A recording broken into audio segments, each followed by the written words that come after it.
It began on the fourth night of rain. Amelia hadn't slept properly in weeks, not since she moved into the apartment above the old tailor's shop. The air always smelled faintly of iron and lavender, and the walls absorbed sound like a sponge. Every noise, dripping taps, distant footsteps, the sigh of the storm, felt too close. She tried to keep her routine: wake at 6, work at the design studio, return home by dusk. But lately, she'd begun noticing something wrong with her reflection. It wasn't wrong in the way light distorts through glass. It was wrong in timing. When she brushed her hair, the reflection lagged for half a second. When she blinked, it blinked a heartbeat too late. And sometimes, when she wasn't looking directly at it, she swore she could see its mouth moved out of tea first. She dismissed it as exhaustion, late hours, stress, caffeine overdose. But that night, when lightning cracked across the sky, she looked again. The mirror didn't flash. No light, no reflection of the storm. Only her standing in darkness. She stepped closer. Her pulse stuttered. Her reflection smiled. It wasn't a trick of light. The lips parted in perfect silence, revealing a grin she never made.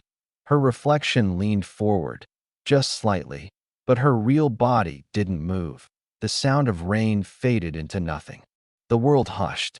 And in that silence, the mirror whispered, not in sound but in thought, "You've been looking at me wrong." Amelia stumbled back, shattering the mug she was holding. Her reflection froze, but its eyes still glowed faintly, as if aware of being watched. That night, she covered the mirror with a bedsheet. But every time thunder roared, she could still see the faint outline of a face pressing against the fabric, smiling. Amelia woke to the sound of something breathing. Not her own, slower, deeper, drawn from a chest that wasn't hers. It came from the corner of her room, right where the mirror stood hidden under the white bedsheet. The air was heavy, humid, as if someone had exhaled into her dreams. She sat up slowly. The clock on the wall blinked 3:11 a.m., but the ticking was gone. Everything was still, suffocatingly still. Her eyes adjusted to the dark, tracing faint outlines. The chair, the desk, the covered mirror. Then the fabric shifted. Not fell, not moved by air. Shifted, like a body underneath it turning over in bed. Amelia froze. She could feel her heartbeat behind her eyes. A tear of sweat slid down her neck as she whispered nothing, too afraid even to name the sound. Then it stopped. She waited. 1 minute. 2. Nothing. Maybe it was a dream. Maybe the thunder played tricks on her nerves. She reached for her phone, but the screen didn't light up. It was dead. So was the lamp. The entire room was without power. And yet, from beneath the covered mirror, light leaked, faint, white, and pulsing like breath. She got out of bed. Step by step, the light shimmered faintly against the floorboards, too bright to be from outside. She hesitated, her fingers trembling as she reached for the corner of the sheet. The moment she touched it, warmth. The fabric was warm. Like skin, she yanked it down. Her reflection stared back. But the room behind the reflection wasn't her room. It was darker, colder. The wallpaper was peeling, and something hung from the ceiling like vines. Her reflection was awake, its eyes tracking her with perfect control. And then it blinked. First, Amelia gasped, stumbling backward. But in the reflection, she saw her mirrored self step forward, closing the distance between them. The glass rippled like water. She reached for the wall, searching for balance, but her fingers brushed something wet. She looked down. The wooden floor beneath her was damp, small footprints trailing from the mirror to where she stood. Her breath hitched. There was only one pair of feet in the room, but 2 sets of prints. Morning came without sunlight that a pale grayness filled the apartment, as though the world outside had forgotten how to rise. Amelia hadn't slept. She'd sat on the floor until dawn, staring at the mirror she couldn't look away from. The footprints were still there, faint and glistening, leading from the glass to her bed. But what unsettled her more was how the air moved, that IT didn't drift. It pulsed. The curtains swelled inward like lungs exhaling slowly, and the walls gave off faint, rhythmic groans, quiet, patient, alive. She whispered to herself, "It's just stress." She'd said that line so many times it had lost meaning. She'd stopped believing it somewhere between the mirror's grin and the footprints that dried overnight. She wrapped the mirror in a blanket and dragged it into the hallway. The sound of it scraping across the floor was unbearable, like bone over bone. When she finally leaned it against the wall outside her apartment, she exhaled in relief. But inside, the apartment didn't feel empty. It felt angry. The air seemed to vibrate. The wallpaper bulged slightly, and from behind it came the faintest sound, like someone dragging fingernails down the inside of the wall.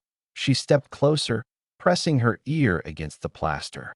The sound grew clearer to a slow whisper, muffled by layers of paint and time. "You can't take it away. I remember your face." Amelia stumbled back, her hands shaking. The voice was soft, female, but it carried a sadness that rooted deep in her chest. For a moment, she considered leaving. She even grabbed her coat and keys. But when she reached the door, she froze. The doorknob was cold, too cold, almost burning her palm. She turned it anyway. The hallway beyond was dark. The mirror wasn't there. Only the blanket remained, crumpled and empty, with a faint wet imprint of two bare feet walking back into her apartment. And as she turned, she saw a movement, that a faint distortion rippled across her television screen, even though it was off. Her reflection appeared again, not in the mirror, but in every reflective surface around her. The kettle, the window, the black glass of the TV, they all blinked, perfectly in sync, except her. By nightfall, Amelia's apartment was no longer silent. It listened. Every small sound she made echoed back, distorted, as if the walls were whispering them to something inside. When she walked past the window, her reflection didn't follow immediately. It lagged, smiling seconds after she'd moved away. She turned every light on, terrified of what the dark might hide. But the shadows didn't disappear. They shifted in the far corner of the room, near the covered mirror. The air shimmered like heat on asphalt. The light above flickered, humming in rhythm with her heartbeat. Amelia tried to focus on the sound of her breath, but beneath it she heard another, slow, rasping, matching her inhalations exactly. She snapped her phone flashlight on and aimed it at the corner. For half a second, the shape became clear. A woman, pale, waterlogged, with eyes like dull silver coins, stood just beyond the reach of the light. Her skin wasn't solid. It rippled as if submerged in unseen water. Amelia froze. "Who are you?" The figure tilted her head, a broken, puppet-like motion. Then she spoke, a whisper layered with static. "You brought me here. You looked too long." Amelia's voice cracked. "Looked at what?" "At yourself." The lights exploded in a burst of white. Every bulb shattered at once, plunging the apartment into darkness. Only her phone light remained, a trembling beam cutting through thick shadows. She turned toward the door, but the hallway stretched impossibly far, longer than it should have been. The walls seemed to breathe, each inhale pulling her closer to the mirror she'd tried to hide. From beneath the blanket, something moved. The fabric rose, as if something underneath was standing. "Stay away," she screamed, backing toward the door. The blanket slipped off slowly, and there it was again. The mirror, uncovered, upright, waiting, but the reflection in it wasn't hers. That it was the same drowned woman, smiling faintly. Her hand pressed against the glass from the inside, the light on Amelia's phone began to dim, flickering in that pulse of failing light. The reflection leaned closer to the glass and whispered, "You saw me in the light. Now see me in the dark." The phone went black, and in the pitched silence that followed, the mirror exhaled. Morning never came. Amelia's eyes opened to gray half-light. Yet her clock still read 3:17 a.m. the same time the lights had died. The air was heavy, like the room itself was holding its breath. She didn't remember falling asleep. Maybe she never had. Her phone was dead. Her laptop screen cracked down the center, as if struck by something from the inside. And on the far wall, carved into the paint with something sharp, were words she didn't write. Esichi doesn't live here alone. Amelia's throat tightened. She stumbled to the kitchen sink, splashed her face with water, but it smelled wrong, metallic and faintly sweet, like blood in rusted pipes. Then she noticed it, the sound. Not from outside, not from the ceiling, from beneath the floorboards. It was faint. A rhythmic tapping. Point 3 knocks. Pause. Point 3 more. Her heartbeat synchronized with it against her will. Every pulse in her body matched those knocks. She forced herself to step closer, crouched, ear pressed to the wood. It wasn't just knocking now. There was a whisper threading through the rhythm, a woman's voice. "Let me out, Amelia." Her breath caught. She stumbled back, shaking her head. "No, no, no." The whisper grew clearer. "You opened the mirror, you opened me." She turned toward the living room and froze. The mirror was now in the center of the room, standing upright though she'd never moved it. Around it, water spread in a slow, widening circle. The wood beneath it darkened as if soaking from an invisible leak. Amelia took one step forward. The whisper inside the mirror laughed softly. "You brought me home." The glass rippled, not shattered, not cracked, but melted, and from it, pale fingers emerged, gripping the frame from within. One hand, then another. Amelia grabbed the nearest object, a lamp, and hurled it. The glass exploded. Water flooded across the floor, soaking her feet. Ice cold, knee-deep in seconds. Then everything stopped. The sound, the motion. The air itself froze, heavy and stilled. In the mirror's reflection, now shattered into countless shards. Amelia saw pieces of herself scattered across the floor. Except in one shard, her reflection blinked and smiled. "Your turn." The world tilted. The floor swallowed her like quicksand made of water and glass. She screamed, clawing at the edge, but her hands passed through her own reflection as though it were liquid. The last thing she saw before she sank beneath the surface was her apartment. Empty, quiet, exactly as it was before she moved in, and her reflection standing there, alive, looking back at her through the glass. The apartment was silent again. No water, no broken glass, no sign of struggle. Only the mirror, whole and spotless, standing in the corner as if nothing had happened. Amelia was gone, but her reflection remained. It blinked once, twice, then took a deep breath. The sound echoed unnaturally through the room, a hollow imitation of life. The reflection stepped out from the glass, bare feet touching the floor that shouldn't have existed for her. The air bent faintly around her, as though the space itself resisted her presence. Her eyes were Amelia's, but there was no fear in them now, only an eerie calm. She walked slowly through the apartment, touching the walls, tracing her fingers across furniture, learning the texture of a world she was never meant to inhabit. Every touch left faint, wet fingerprints, dark and temporary, fading as she moved on. She opened Amelia's closet. Clothes hung neatly, just as before. She smiled faintly and changed into one of Amelia's black coats, examining herself in the mirror by the door. Perfect. But when she looked into that mirror, she saw Amelia, trapped on the other side, pounding soundlessly against the glass. The reflection tilted her head. "Don't worry," she whispered without sound. "I'll live your life better than you ever did." She turned and left the apartment. The hallway outside was dim, quiet. Every fluorescent light flickered as she passed. The air smelled faintly of burning wires. When she reached the elevator, she pressed the button, but instead of numbers, the display flickered with letters, HOME. She stepped inside. The doors closed. The elevator didn't move. It descended.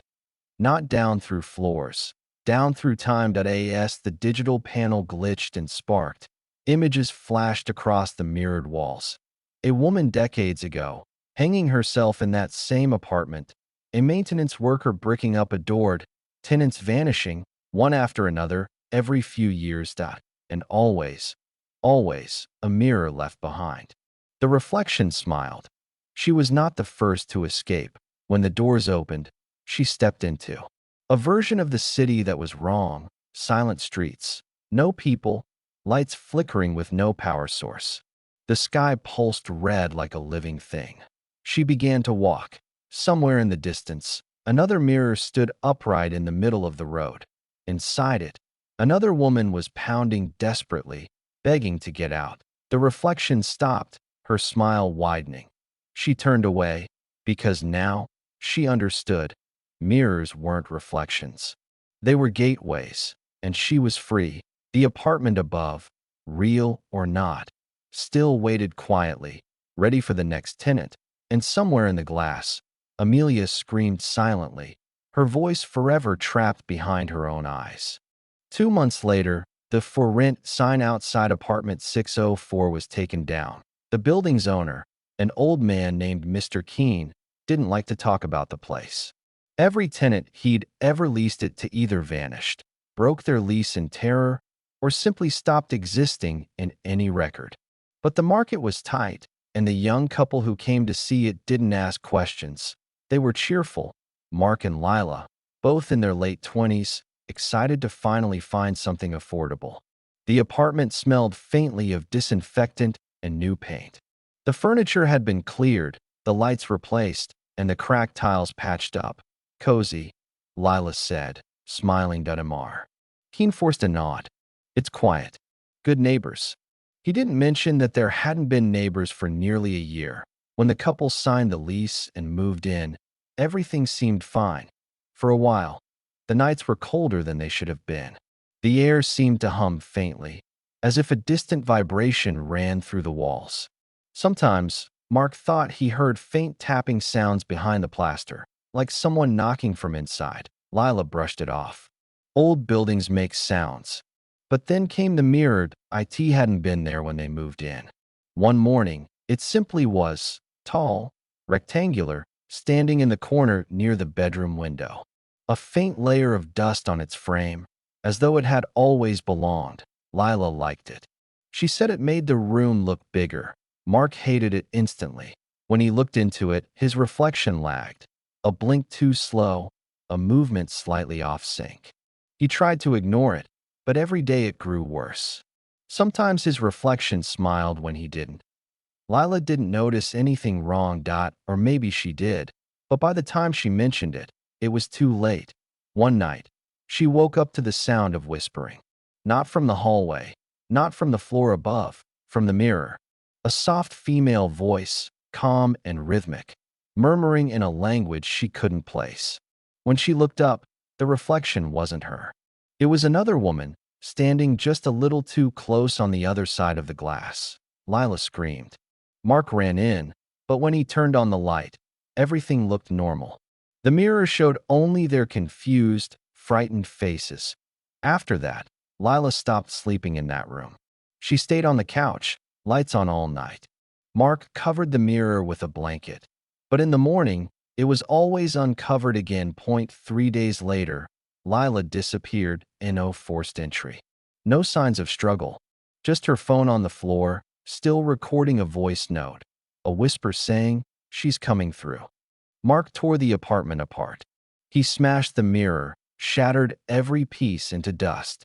But when he looked up, the reflection of himself was still standing there, in perfect shape, whole, solid. Watching him, it tilted its head and smiled.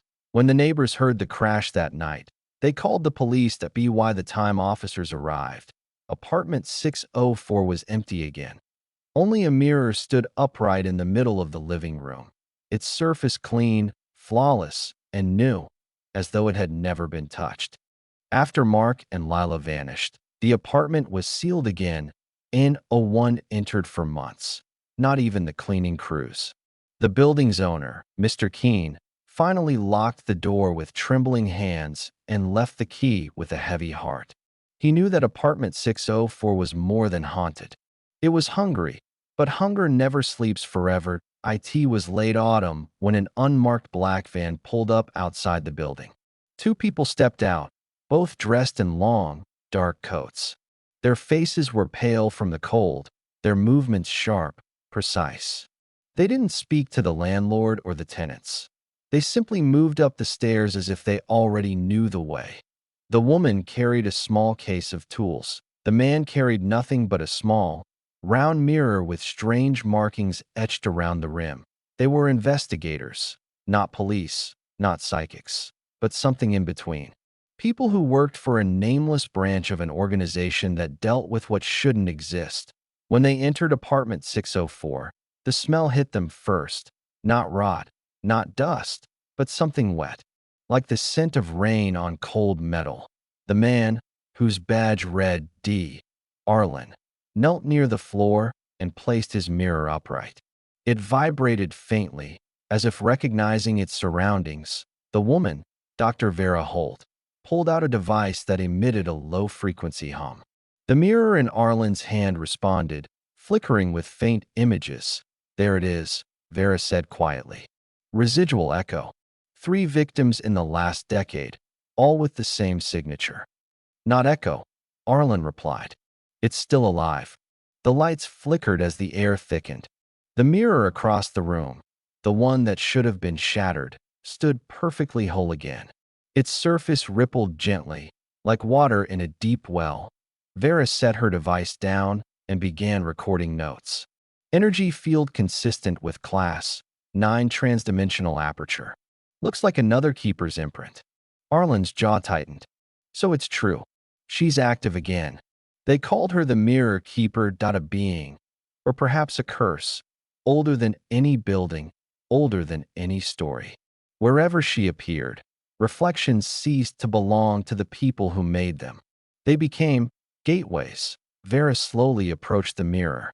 Inside, faint shapes began to form. A woman's silhouette, long hair flowing like smoke, eyes reflecting endless corridors of light. "She's watching," Vera whispered. The reflection leaned forward. Its lips didn't move, but its voice filled the room, soft and layered, like hundreds of whispers overlapping into one. "You keep taking them away, but they all come back to me." The temperature dropped instantly. Frost crawled up the mirror's edges, spreading along the floor. Arlen grabbed Vera's arm and yanked her back. "Seal it." She slammed a containment sigil against the wall, and light flared, but only for a moment. The mirror cracked, the sigil burned out, and every reflective surface in the room, the windows, the doorknob, even the woman's small hand mirror, began to shimmer with faces, hundreds of faces. All silent, all staring. Mark, Lila, others long forgotten, trapped on the other side. The Mirror Keeper's voice deepened, resonating through the floor. "You think walls can hold me. You think time forgets. But every reflection remembers." Vera grabbed her recorder and shouted, "We have to leave now." But Arlen didn't move. He was staring into the nearest reflection, one that looked just like him. Except the mirrored version was smiling. When he blinked, the mirror version didn't. And before Vera could react, Arlen's body fell lifeless to the floor, his eyes open, his reflection still standing upright inside the glass. Vera screamed, slammed the door open, and ran. Behind her, the door shut itself. The apartment fell silent again. Only the mirror remained, rippling faintly, and now, 2 figures stood within it. Arlen beside the keeper, both motionless, both smiling. Vera didn't stop running until the echo of her footsteps faded into the city's night. The cold air outside felt like a rebirth after the suffocating silence of apartment 604. But she knew it wasn't over. Arlen's face, that frozen reflection smiling from the glass, burned into her mind.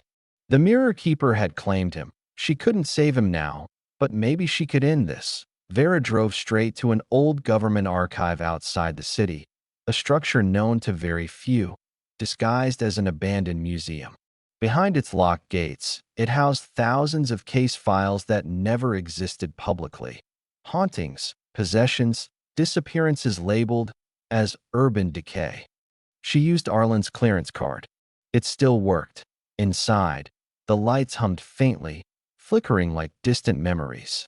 The air smelled of dust and damp papered. In the farthest wing of the archive, Vera found what she was looking for, the black room. Its door was heavy steel, etched with old warning sigils. It was said that whatever was stored there wasn't supposed to be studied, only contained. She entered. Rows upon rows of boxes, scrolls, and unmarked relics filled the chamber. But one item caught her eye, an old leather-bound folder with a cracked tag, case file, MK-01, the Mirror Keeper. Her hands trembled as she opened it. Inside were photographs, black and white images showing mirrors and ancient temples, cracked surfaces reflecting impossible geometries. There were sketches, too, of a woman's face appearing in multiple mirrors simultaneously across centuries. The earliest record dated back to 1624, a monastery in Eastern Europe. A monk had painted a mirror covered in blood, claiming it reflected what the soul tried to hide. Those who gazed too long disappeared, leaving only their reflection. Further down the file, a pattern emerged, the same woman appearing in every recorded case. Names changed over time. The Silver Bride, the Keeper of Faces, the Reflection Witch, but always the same hollow eyes. Then came something that froze Vera's pulse. A photo from 1942, taken inside a secret research facility. In the image, a group of scientists stood around a covered mirror, and among them, a young woman who looked exactly like Vera. She stared at it in disbelief. Her breath hitched. The note beneath read, Subject V. Holt, Test Overseer, Project Glassline. Status, missing after containment breach. Her hand began to shake. Her mind raced. Was this a relative? A coincidence?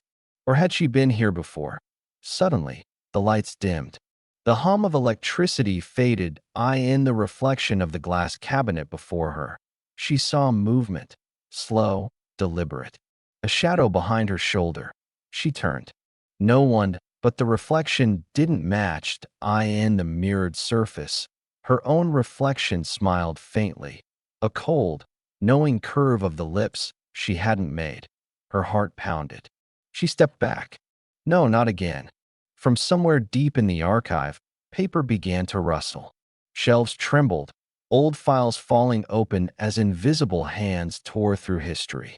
Whispered voices filled the air, faint echoes repeating her name over and over. Vera. Vera Holt. Welcome back. The floor beneath her flickered. Reflections appeared across the polished concrete.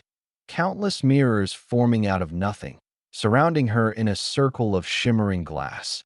Each one showed a different version of her. Older, younger, some covered in blood, some staring in silence. And in the center, the Keeper appeared again, emerging from the mirror like a shadow given life. Her eyes were endless voids of light. You've always been mine, the Keeper whispered. You opened the first gate. You built the mirrors. You tried to seal me, but you left a reflection behind. Vera staggered back, realization dawning. The woman in the 1942 photo was her. Or rather, her original self. The experiments had bound part of her soul to the Keeper's world. Every generation, her reflection was reborn, drawn back to the same curse she had created. The Keeper stepped closer, her voice like velvet and thunder. Come home, Vera. The glass remembers. Vera raised her containment sigil, but it crumbled to dust in her hand. The mirrors closed in, their light burning white. And then, silence. When the archive guards arrived the next morning, they found the black room sealed shut. Every surface, walls, floor, metal, glass, was perfectly mirrored. And inside those endless reflections, hundreds of faces stared back. Frozen in time, in the center stood one. Vera's. her eyes open, her expression calm, and beneath her reflection, etched in faint letters, "Archive complete." The archive was never reopened. Officially, it was condemned for toxic exposure. In truth, no one dared enter again. Yet something from inside began to leak. Weeks later, unexplained phenomena started appearing across the city. Screens flickered when people passed mirrors. Phone cameras glitched, showing faces that weren't there. Video calls distorted into echoes of unknown eyes. The Mirror Keeper had found her new home. Glass was no longer her prison. Technology was that a college student named Elena Rhodes, majoring in digital forensics, was one of the first to notice. She had been studying surveillance anomalies for her thesis, reflections and light behavior in high-security CCTV systems. When she replayed the footage from a subway station, she saw something impossible, a woman stepping into frame, her reflection moving before she did. Frame by frame, the reflection turned its head toward the camera, smiled faintly, and whispered a single word before the feed cut out. "Vera." Elena froze. She checked every file, every timestamp, all normal.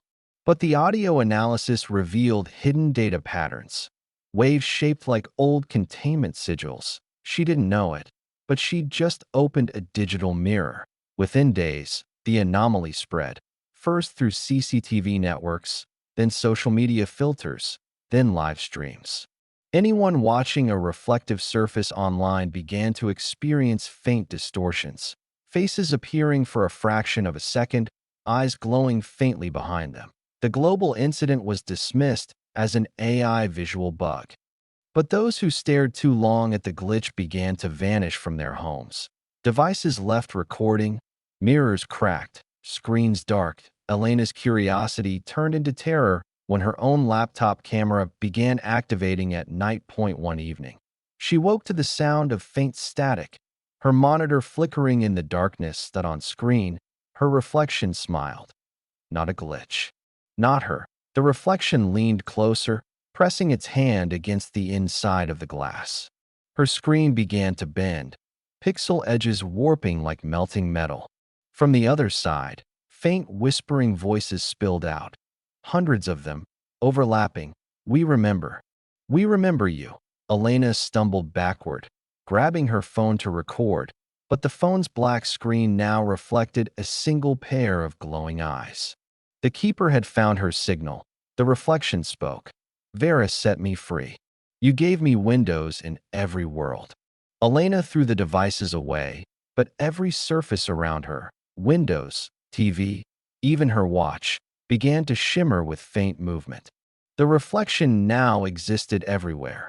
Meanwhile, deep beneath the government's archive ruins, servers began activating on their own.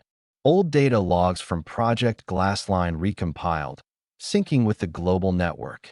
Hidden footage of Vera's experiments uploaded automatically to public archives. Millions of users watched, unknowingly feeding the curse further with each replay. The Mirror Keeper no longer needed glass. She had pixels in a dark surveillance room hundreds of miles away. An anonymous operator received a notification. Anomaly resurgence detected, MK01. Threat level, global. He opened the feed and froze. Every screen showed his own face staring back, not moving, not blinking. Then, in unison, the reflections began to smile. His headset filled with static. Then a voice, faint, almost familiar, whispered through, "Reflection never dies." The lights went out. Days later, every camera feed across the world displayed the same 3-second glitch. A woman standing in front of an infinite corridor of mirrors, her eyes glowing white. Beneath her, static-formed words appeared. "Hello again, Vera." It lasted only moments before feeds returned to normal. But for those who paused the footage, behind her, in the final frame, stood millions of faces, reflections that looked eerily like their own. The keeper had crossed the boundary. There was no more inside or outside, and no more safe reflections. Every screen was now a mirror, and every mirror remembered you. Drop of Blood, End of the Mirror Keeper Saga.